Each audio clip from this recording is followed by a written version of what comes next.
Hi, I'm Carol Thompson. I live in Blossom Park Subdivision here in the north side of San Antonio, and we are impacted by soccer fields in back of us.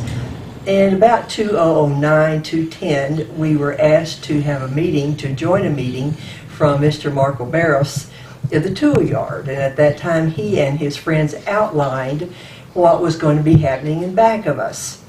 We were told that, for instance, there would be no light pollution because we're so close to the airport. The airport would absolutely require that the lights be non-objectionable, that they would be probably 14 feet and they would be downwardly faced, and that there would be no loudspeakers or anything like that. So we thought that was great. We also went to another meeting held at the Lions Club on Broadway, to say Lions Field House, to say that all of this was started because San Antonio was deemed one of the fattest cities. And Mr. Barros told us that this would certainly be a good way to have our children have a place to play. So we were all very enthusiastic about that. That was then.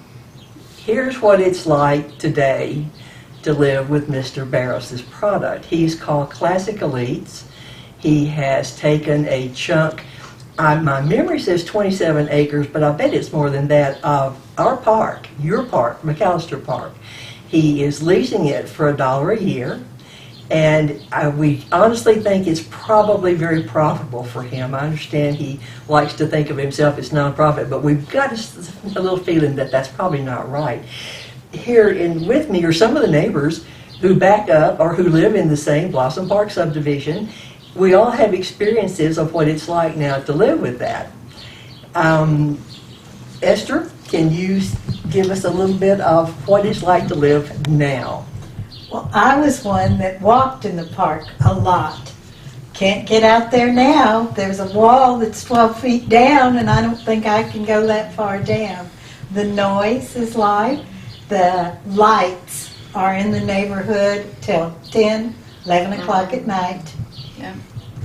So, and I really want to support the rest of us here that are having problems with it. Diane also backs up to the park. Yeah, my name is Diane Garcia, and I've lived in Blossom Park for 15 years.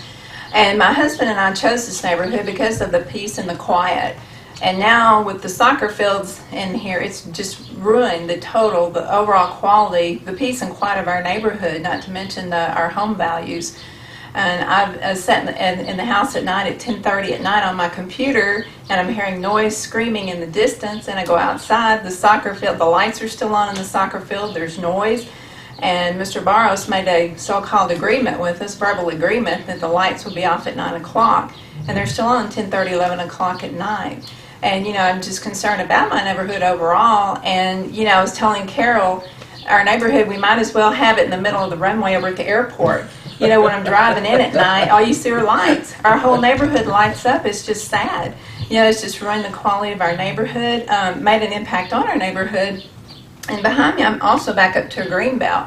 And it not only impacts our neighborhood, it impacts the wildlife, that live back there, And I think it's just real disappointing that, my quiet little peaceful little neighborhood has turned into nothing but noise and lights. The crime has increased here, and there's just no denying, what's going on here. It's very visible in this Jack neighborhood. has some more details about some of the language that we enjoy now.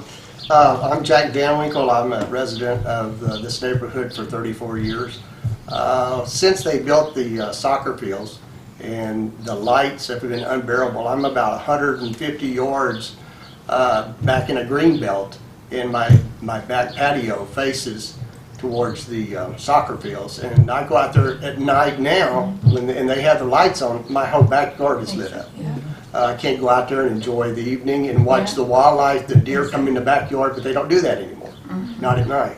So another thing is that the noise from the soccer field. I know soccer fans like to be noisy and they like to holler and yell, but you get some of the parents or fans or whatever, they're obnoxious. I mean, some of them scream, and I'm going, you're not supposed to scream at kids. That's not the way to coach. But you can't do anything about it. Who do you call?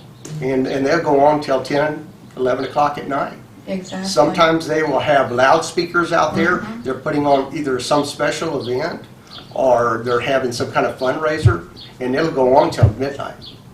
Exactly. There's horns honking, people beating drums. There's just all kind of noise.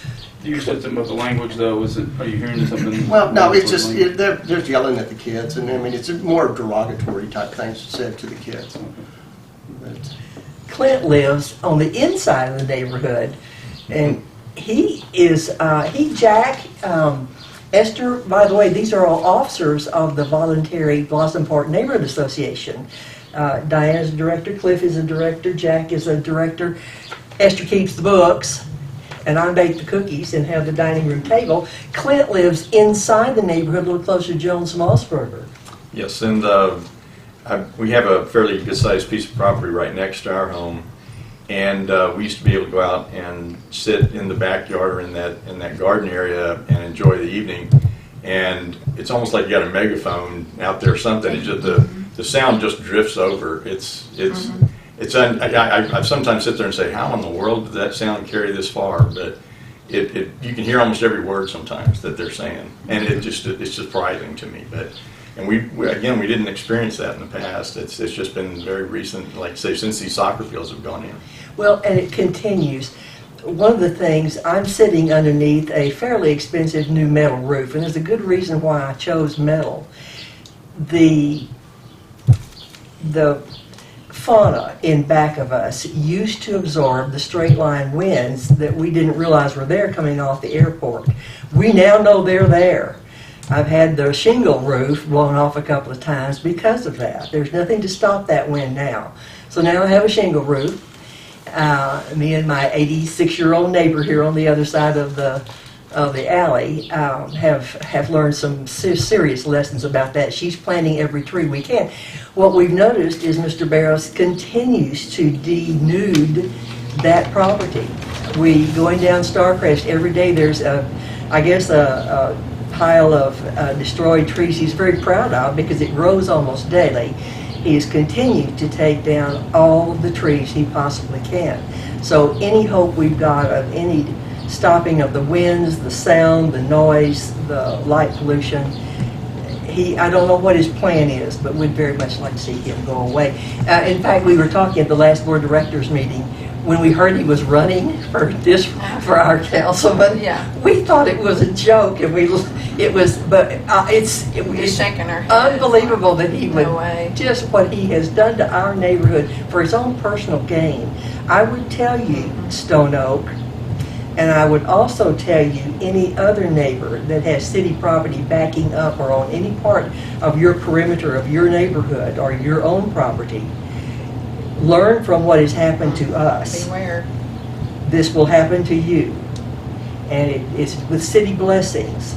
And I leave that to candidate Van Dolen to help us defend ourselves and you and your property values against that.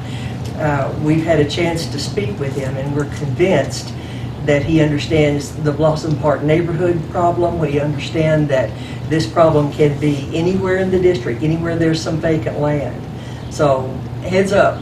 We're glad to share our message. And thank you for your time.